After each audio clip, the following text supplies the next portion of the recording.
is about 6 years ago, and my background was actually in sponsorship and marketing and PR, and finally I decided that I'd been in the service industry for so long that I wanted a product of my own, and a natural progression seemed to be, at the time I wrote for a lot of magazines, so a natural progression seemed to be to do a book. I didn't know anything about the publishing industry at all. In fact, the extent of my knowledge was a one-day self-publishing workshop and a one-day publishing workshop. But what I quickly realized was that I had the marketing acumen to carry off the publishing side. So I self-published my first book, Happiness Is. The reason I did Happiness Is, ironically, and I only talk about this now, is because I was actually so unhappy at the time, and don't we always teach what we need to learn the most? First 12 months we sold 36,000, and in Australia a bestseller is 5,000, and it's gone on to do quite a lot more since then. So yeah, it's been quite an exciting success story. Initially it was because I was really passionate about Charity Kids Helpline, and I wanted to test the market and really test my own marketing skills across multiple platforms. But because a bestseller is 5,000 in Australia and primarily they're distributed through bookstores, it felt very limiting. And because my background was sponsorship, I used to do sponsorship for the Wiggles and Cirque du Soleil and lots of other fun properties like that, I decided that why not pre-sell it like a sponsorship property and actually disseminate it out to a number of different organisations. So I pre-sold to Macquarie Bank, CDs, and then we did deals with Clinique. So it actually opened up the market a whole lot more than just traditional bookstore distribution. Most bookstores actually take between 1 and 3 copies of an unpublished author initially, and places like Borders in Bondi Junction might have 350,000 titles in there at any given time. That's not copies of books, but actual, titles of books. So to kind of break through the clutter, we developed a completely different model.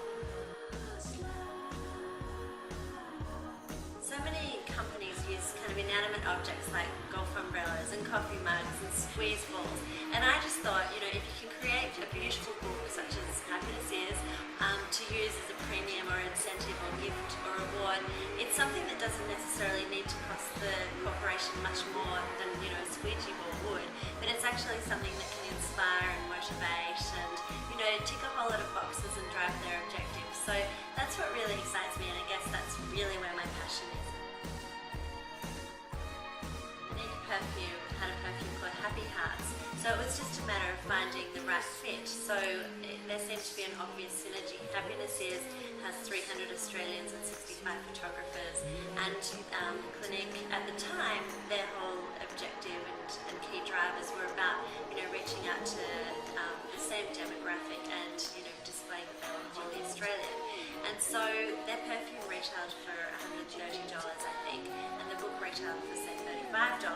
So it's quite a good incentive with purchase because there's an obvious fit from a brand synergy, and to spend $130 and get something worth $35 really helped to drive the sales. So they were thrilled. I was thrilled because they were page ads in Body and Soul, and New Idea, and Sunday Life, and then with the cover of the book, which I could never have afforded to do. So that was fantastic brand synergy from my perspective.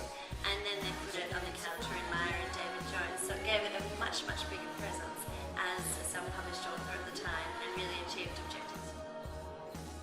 We did another deal with Officeworks, and that was a really simple deal. I don't know about everyone who's listening out there, but we got the Officeworks catalogues every week or however often, and on it would say spend $250 with Officeworks and get a free yoga mat and all sorts of other incentives.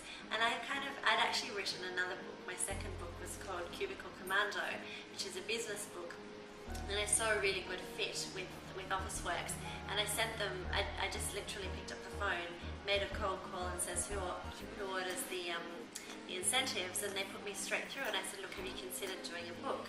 And they said, well, not to date. So I put a copy of Cubicle Commando in the mail to them, and also a copy of Happiness Is, just to say thanks for even considering it. And she rang me literally 2 days later and said, our whole mandate is to surprise and delight the PAs who are ordering the stationery, and we love Happiness Is. It fits really well. Can we have 8,000 copies? And I thought, well, fantastic. Although I didn't express my excitement, I thought, oh yeah, this is just something that happens every day. So that was great. They were able to buy it It was on its third print run, so they were able to buy it at a highly discounted rate. It was something like 75% discount, but my only fixed costs at the time were the print bill, because everything else had been covered in the first run, and so it was a win-win situation for both. We made a couple of dollars per book. They had a great incentive, so very successful campaign.